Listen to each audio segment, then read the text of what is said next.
What's up, everybody? I am Ruben here on the channel All About Wrestling 1998. And this is the first video that is going to be on there because it is our first podcast. Now, this channel will include podcasts and videos talking about some reviews and, my reactions to wrestling. Wrestling is, WWE, TNA, professional wrestling. Now sometime I will talk about, amateur wrestling and pro football, MLB, in UFC, of course, college, with them too. A little bit about myself. I love wrestling. I grew up with it. I, I, I want to be a wrestler. I have been doing amateur wrestling for about 10 years. And with that, I've also played basketball. I played football. I've done a little MMA, but it's not like legit MMA. It's been with my uncle, and I've always got my butt whooped. But I wanted to start a podcast because I would watch a whole lot of podcast shows, and a lot of people really knew what they're talking about, and I love talking wrestling, and I love telling people about wrestling.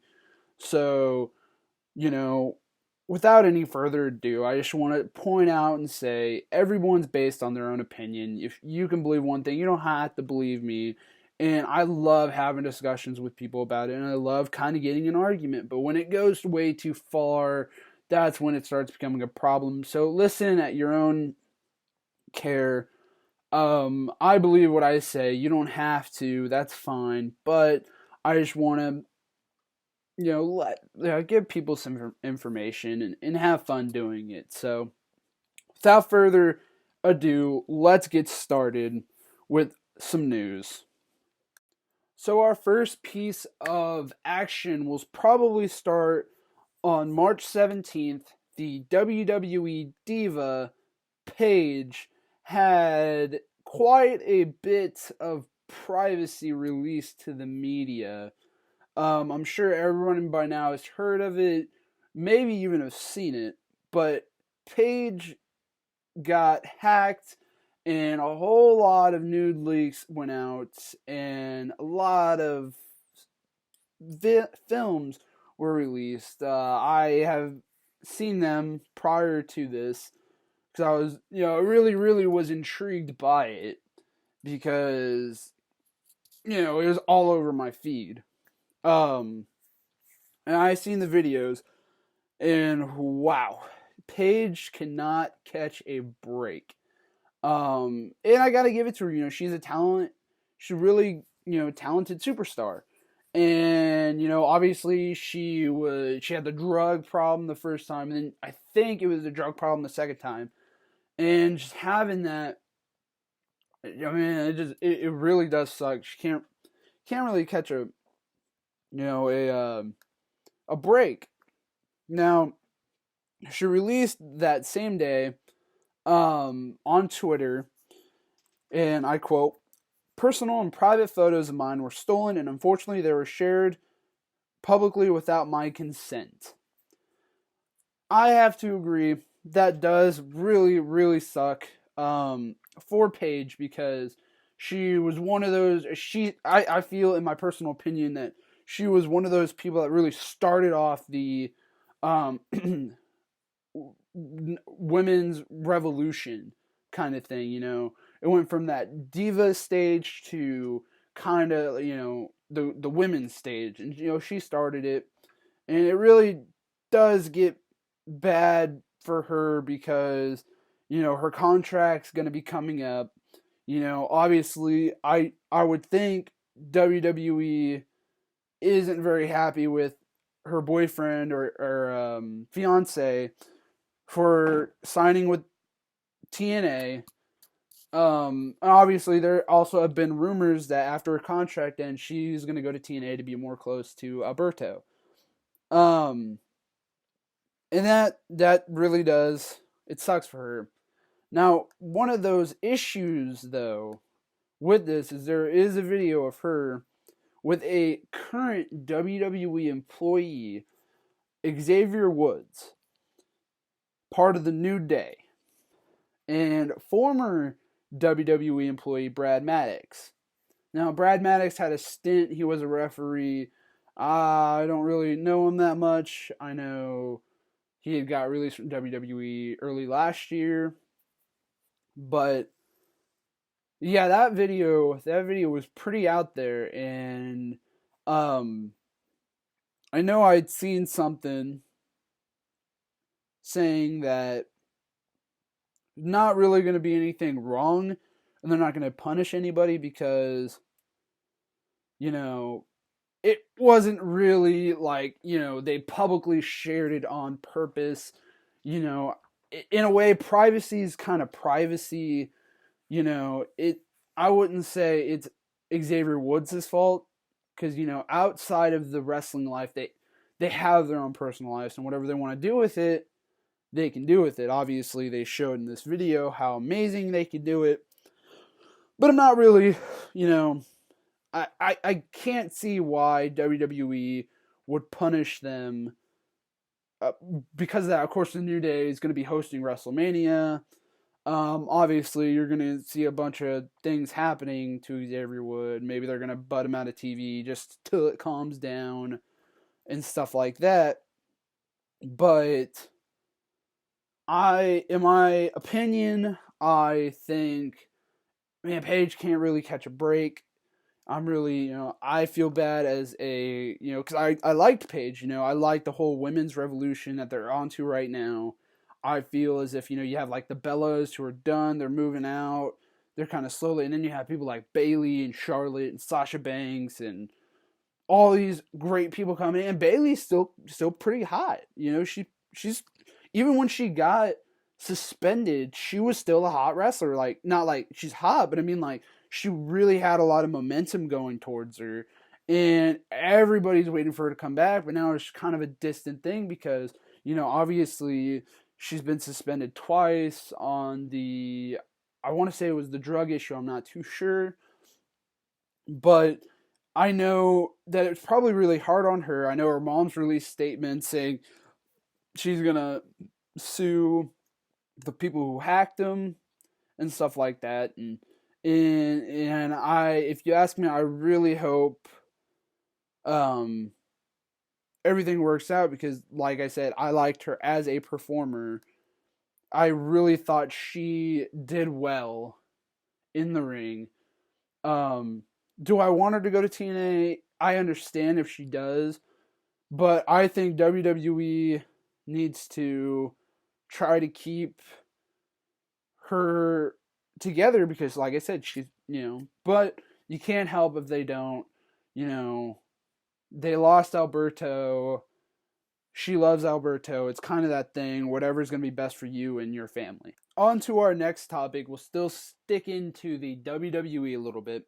We're going to be talking about the Hall of Fame 2017. Now, if you ask me, this is a good group of people going into the Hall of Fame this year, as you have Ravishing Rick Rude, Beth Phoenix, Diamond Dallas Page, Teddy Long, the Rock and Roll Express, and Kurt Angle. Now, what really struck me this week is they released a whole bunch of who is going to introduce them into the Hall of Fame. Now, a lot of these I kind of seen coming, but there's still a little bit of surprise to me. So, a couple weeks ago, they did Rick Rude's, and now I didn't really grow up watching Rick Rude, but I heard a lot with my dad talking about him all the time. I've seen a lot of the matches him and Sting had in WCW, and they were pretty good matches. So when seeing that Ricky Steamboat was going to induct Rick Rude, I was a little shocked. I know that him and Ricky Steamboat threw some good matches, but I was shocked that it wouldn't have been Sting. Because I felt that in all the matches he had, him and Sting would always put on those matches that you would kind of remember. But I'm really happy that finally. I feel Rick Rude should have went in a couple years ago. Um, like I said, I didn't really know a whole lot um I about Rick Rude, but hearing that he was as good as he was, I did research. I watched a lot of his matches, and he is really good. Rick Rude was an amazing wrestler, and I feel he should have probably been in a long time ago. But now he's going to be in there. He was a three-time WCW International World Heavyweight Champion, one-time Intercontinental Champion for the WWF, and a one-time United States Heavyweight Champion. Now, I'm really happy that he's going in there.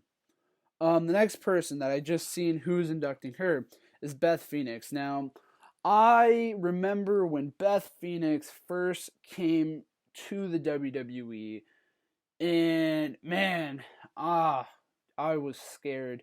She was probably one of the first women wrestling that really scared me. Of course, she's with Edge now, another Hall of Famer. She just had a kid a little bit ago. She's getting inducted by Natalia, which is very interesting. I knew they had some pretty good matches. Um, yeah, I'm really glad that she's getting her place because she was one of those that right after the Lita and Trish Stratus era, you kind of had that little area you didn't know what was going to happen, and you had her to come in really take the way. She was a one-time Divas champion, a three-time women's champion, and she won a Slammy Award for Diva of the Year in 2008, which she was. I mean, she was a beast. You know, I want to say she was in the Royal Rumble once. I can't remember if she was, but yeah, she was. She is scary, man. Congratulations to Beth Phoenix. Like I said, I remember that's one of those careers I remember seeing get started, and so I'm really happy for that. Um, Diamond Dallas Page. And this is another one. Obviously I didn't really grow up in the WCW era, but you know, with my dad telling me, Sting was probably going to be my favorite wrestler. So I remember we had a Sting cassette tape, and it's like I think it was called Sting Black Back in Black, and it showed all the matches. And I remember the Nitro one with him and Sting that they wrestled for like 15 minutes at the beginning of the night, and they just went to war. And Sting got him. Sting won the belt from Diamond Dallas Page, and then Diamond Dallas Page ended up beating Kevin Nash, Sting. I want to say it was Ric Flair, and because it was a four-way dance. And I remember Randy Savage came in, dropped an elbow, and DDP won the match to win the title again. And most notably for the Smells Like Teen Spirit theme song, Self High Five. He's getting inducted by Eric Bischoff. Now, I'm okay with that because Eric Bischoff is a genius at what he does. What I'm surprised is that he's not getting inducted by Scott Hall or Jake Roberts, because Diamond Dallas Page saved both of their lives. With his DDP yoga, I feel Diamond Dallas Page is more than willing to have been in the Hall of Fame years and years ago, because he's one of those WCW guys that really made WCW as big as they were, and as the downfall. But I know he lives right by Eric Bischoff, and they've been good friends. Like I said, I was really surprised that it wasn't Scott Hall or Jake the Snake, because really, though he helped. pretty much saved both of them from jumping off the edge and dying. And a lot of people like me, Scott Hall, Razor Ramon's like one of my favorite wrestlers. The Razor's Edge is my favorite finishing move. You know, just seeing what was going through and all that stuff, and for DDP and Jake Roberts to come in there and save him, yeah, that's a lot. The same thing with Jake Roberts. They have a documentary on Netflix about it, and it tells you what Jake was going through, and then he finally got better, and it kind of showed a little bit about Scott Hall and but I mean, like in the end though, I'm really glad that Diamond Dallas Page is in there, and he's a 3-time WCW World Heavyweight Champion, a 2-time WCW United States. He won the tag team titles in the WWF and a 4-time World Tag Team title for WCW. So I'm happy for that. I'm actually really curious on, with Eric Bischoff, maybe he'll come back to the company. Eric Bischoff, like I said, is just a freaking genius. And I would love to see him come back. Some of the funniest stuff that he had was, I think, with WWE back in early 2002, 2003. So the next person on our list is Teddy Long, and he's getting inducted by the APA. John Bradshaw Layfield, Ron Simmons, which I seen. I know for a while he wasn't releasing it. On the JR Report, he wasn't talking about it, but I kind of knew it was going to be a tag team. Teddy Long, I remember being in the SmackDown General Managers when I seen him in the most. Growing up is when I seen him. He loved tag team matches, and I always loved his theme song. When he came out and his little strut that he had, and some of the various things with Vicky Guerrero, it kind of sucked. One of the best things I remember was, when they were promoting SmackDown Live, they would talk about bringing in former general managers, and he came in, he's like, oh, if it was me, I'd be, tag team matches here and there and everywhere, and I love that, and I'm glad that he's going in. What's really weird is I remember I have the WWE Network, and I'd go back and watch some of my favorite matches back in the 80s and the early 90s for WCW, and Teddy Long would be the referee. I actually didn't know for a long time that he was a referee. But it just kind of shocked me. I had to look it up, and yeah, apparently he actually got started with the ring crew and worked up to be a referee. And he said one thing, and then they're like, "Okay, well, let's get you, because you're pretty smart." He just had the interview on the Ross Report, and that's, I listened to it.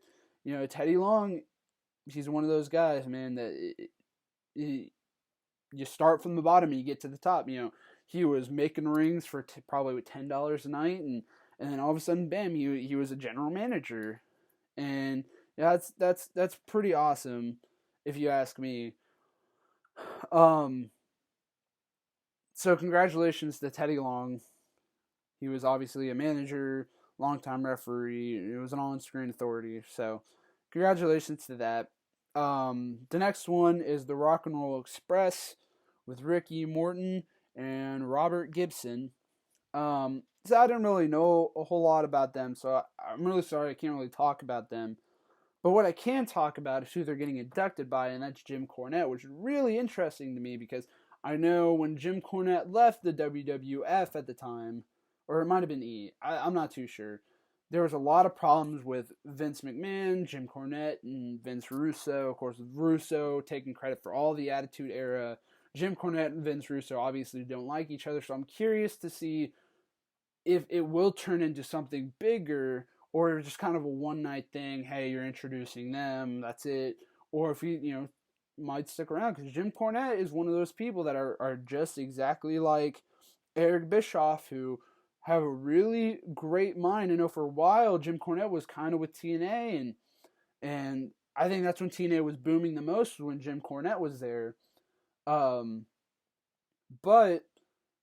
I'm really, really, really interested about that because, like I said, Jim Cornette.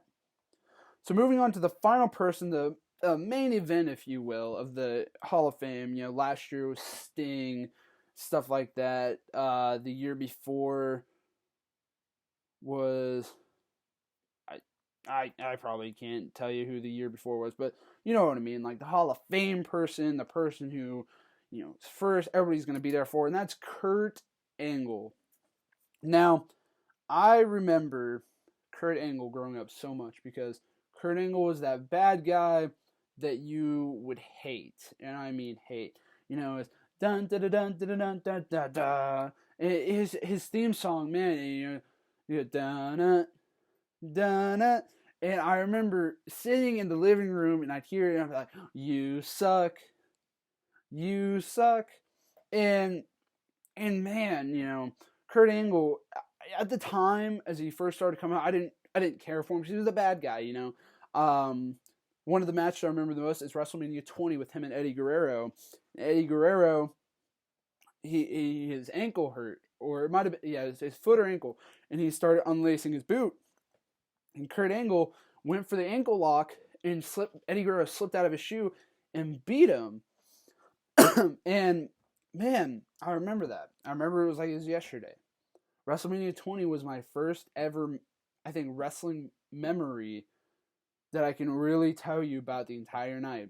But, and then he went to TNA. I remember, it was big when it happened in TNA. I remember my dad's like, Kurt Angle's in TNA, and he showed me the clip, and it's like, it's real, it's damn real.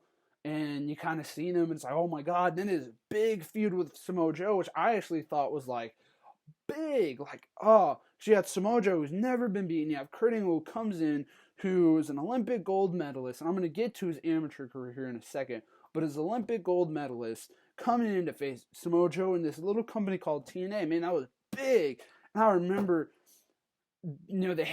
Joe had like half the belt, and Kurt Angle had half the belts, and then Kurt Angle won all of the belts. And the main event Mafia and stuff like that, that was big to me. I was like, oh man, Kurt Angle, one of the greatest wrestlers ever. I know he went on for a while there. TNA had like the rankings, and Kurt Angle's like, I'm going to beat and if I don't beat everybody, then I'm going to go down trying, type thing. And it's just, it was amazing to watch. And then he had his farewell tour and stuff like that, and it's kind of the end, kind of like the downfall of TNA. So it's like I didn't really watch it as much, but I really wanted him to go to the WWE. And I know he when he started doing indies, he wrestled Cody Rhodes, and I watched that match. I'm like, man, he still has it. Now just WWE sign him. And then there was a lot of rumors talking about he's going to be in the Hall of Fame. I was really hoping that he was in the Hall of Fame because Kurt Angle's one of those guys, man. But another thing that kind of really shocked me is he is getting inducted by John Cena. Now I can understand because John Cena came in and Kurt Angle was throwing the open challenge. John Cena's ruthless aggression and went in there and put on a pretty good match. Kurt Angle obviously winning, but really that's what started John Cena's career. What surprised me though is I in a way I kind of understand, but Brock Lesnar, I would have thought maybe it would have been Brock Lesnar because look at the 5-star matches Brock Lesnar put on with WrestleMania 19.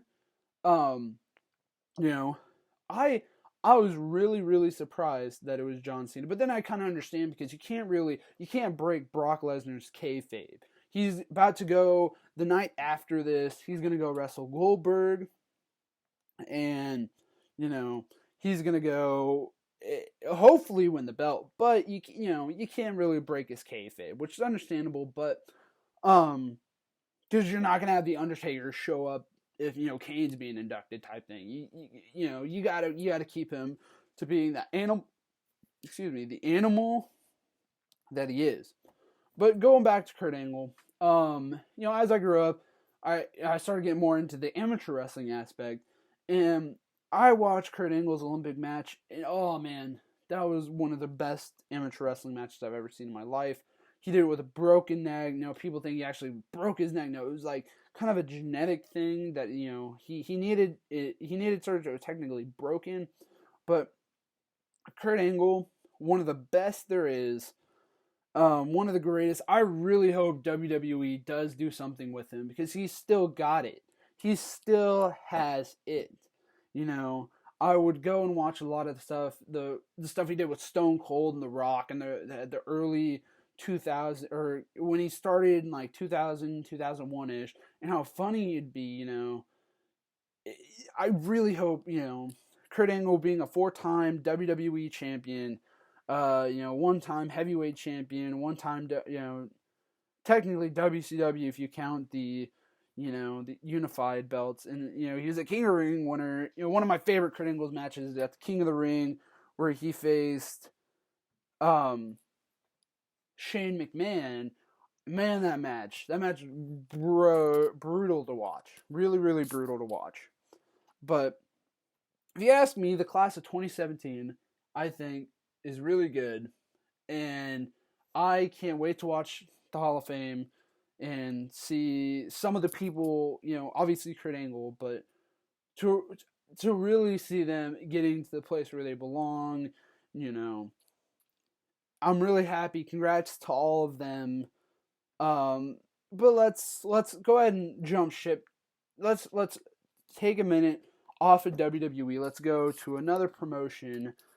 You might have heard of them. They're called Impact Wrestling. So now, jumping ship to a promotion which I don't understand why it's alive still. Impact Wrestling. Now, I know a little bit. I stopped watching Impact Wrestling. I didn't think it was that good. They lost everyone. They lost Christopher Daniels, Sting, AJ Styles, Drew McIntyre, or Galloway, I think is what they would call him. They lost everyone. So, they have like Bobby Lashley, and that's it, I think. I don't know.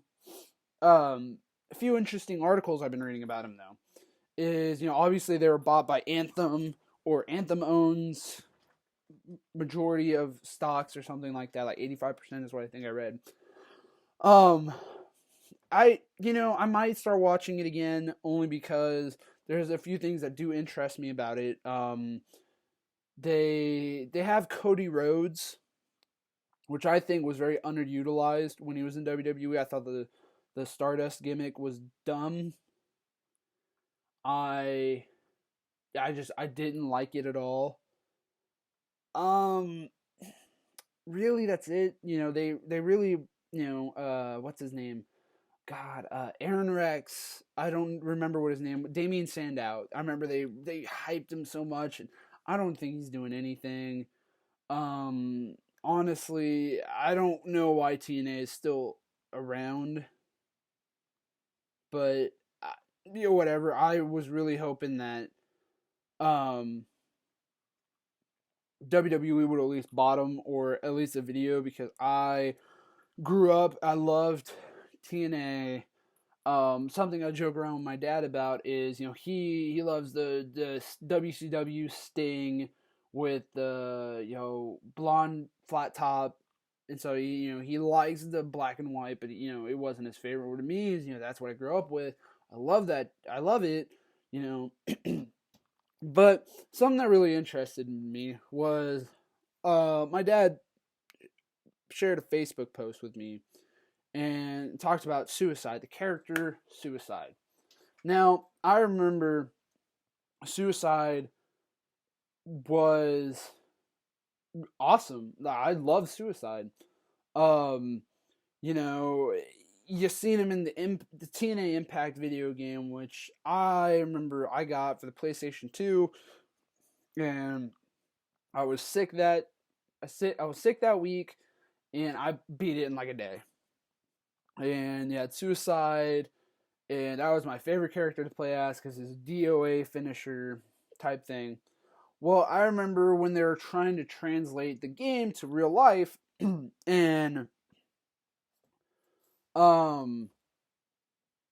things would pop up. You see, like, whoissuicide.com. I remember whoissuicide.com, and it'd tell you all about him. I was really hyped. I was like, oh my god, like, this is awesome. type thing. In 2008 he made his his debut, and it was Frankie Kazarian. I was like, oh man, this is awesome. It's hype. And then you kind of seen him a little bit. And then he won the X Division, and they tried to play it off like it wasn't Christopher Daniels, because what other person have you seen other than Christopher Daniels jump from the beginning of an Ultimate X to the center?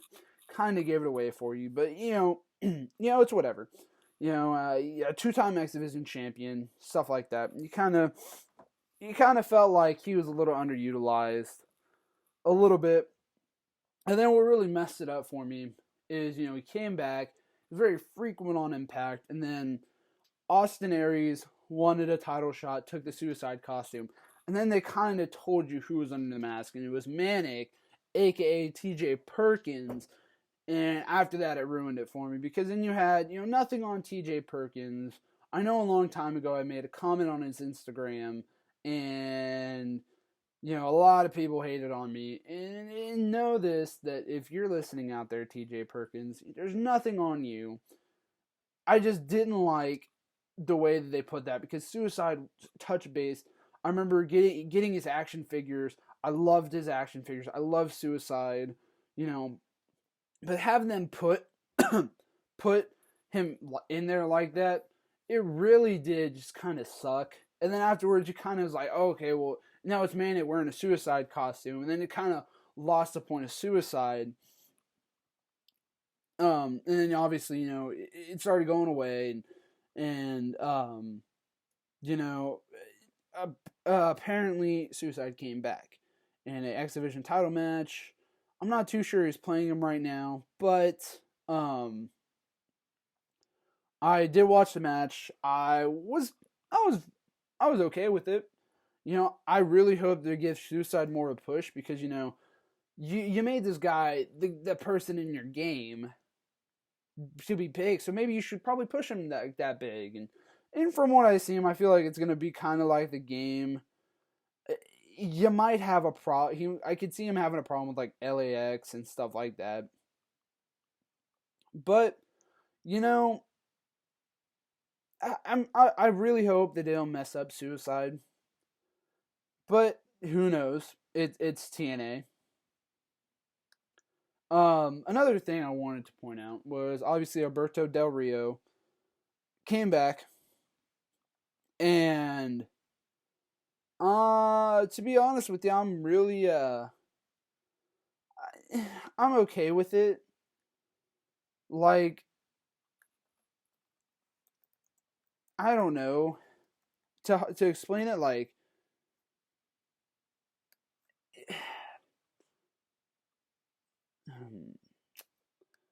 you can't, I don't know, you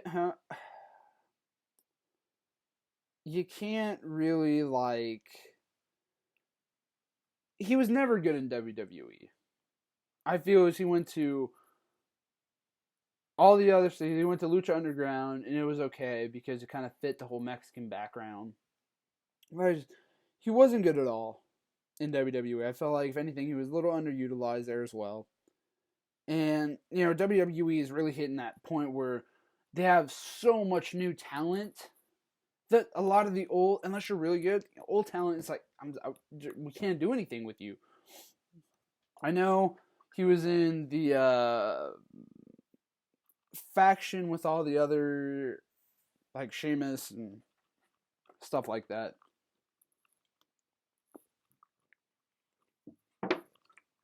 But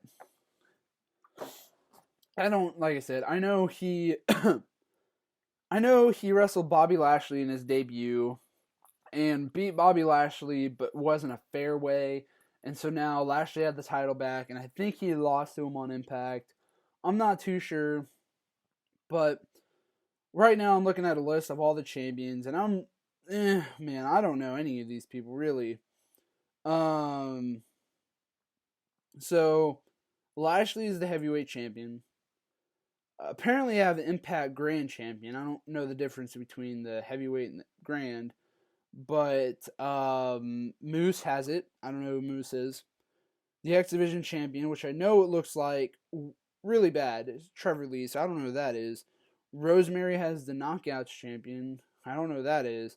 And then the Latin American Exchange had won it off of the vacated belts that were by the Broken Hardys. Now I'm going to get to the Hardys here in a bit, but to be completely honest, if you really want to ask me, I don't know anything about Impact right now. I used to like watching more than WWE, but man, it doesn't, I don't know. So to jump ships back to WWE a little bit, we're going to talk about some news that kind of broke the day of the filming. Might have been yesterday, which would be the 21st. So there's been lots of backstage news on the Hardys, which I'm curious about because, you know, yeah, the broken Matt Hardy, which honestly I don't understand why he was so good, but apparently it was, and it worked for him. You have broken Matt Hardy and Brother Nero. I don't know what they're gonna do there, but I'm kind of interested to see. Last night, so today the filming is the 22nd, so the 21st, there were contracts handed or offered to Matt and Jeff. When or if the two return to the company, I would think that it's only going to be for Matt and Jeff. I don't know how the WWE is going to do their broken Hardy brothers. I don't know if they're going to be part-timers, full-timers. But I don't know how that's going to work. With WWE lately, I feel they don't really know what to do with old people, the older people like Goldberg and Brock Lesnar, because Brock Lesnar obviously he never shows up and he only does to make little appearances. He doesn't fight, which kind of sucks. But I know they have a short stint with Ring of Honor. Their contracts end on April 1st at the Supercard of Honor.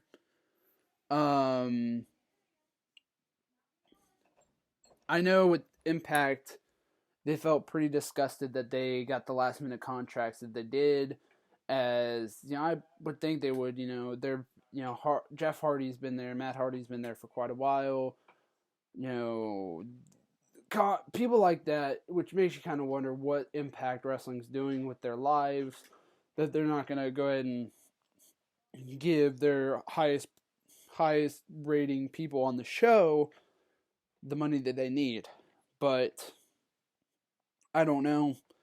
I would love to see the Hardys come back because I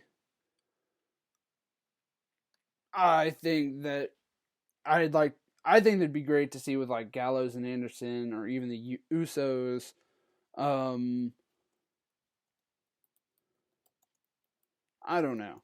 I can't say because there's just I don't know. But to move on to the final piece of this podcast, and I know this podcast seems pretty short, but as the first podcast, I like to leave it open for other people. But I want to jump ship to the UFC MMA world with Conor McGregor and Floyd Mayweather. Now, I don't like either one of them.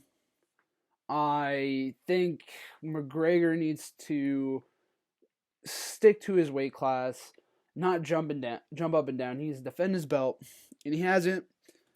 But I don't like Floyd Mayweather. I feel he takes little fights, and I just think he's a chump. Here's my 2 cents on the fact. If you do this fight, They both need to be making the same amount of money. You can't have Floyd Mayweather make more money than Conor McGregor. You can't. Something that really pisses me off is the money team. And I'm putting quotes over that. The money team. Now, Floyd Mayweather can say he has the money team and they're a promotion. And I've been listening to Chael Sonnen's show, and I can agree with them. The money team is not a freaking team. They do nothing. They're not a promotion.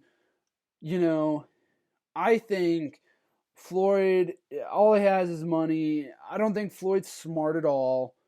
I think Floyd is just a terrible fighter. He takes little fights. The fact that somebody can even argue and say that he's better than Muhammad Ali or Mike Tyson, I can honestly bet money that Mike Tyson would probably have knocked Floyd out in like the third round or something like that. Floyd, the last match I watched was the Pacquiao fight, and man, I don't hug my mom that way. The way all Floyd did was hug Pacquiao. I'm not getting on it. Here's what I have to say about it. Conor McGregor is going into the boxing world. It's almost like Freddy versus Jason.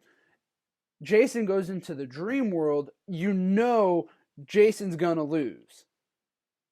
But Freddy goes into the real world, Freddy's gonna lose. And here's my thing on it. And here's where things start getting rough. Conor McGregor goes in.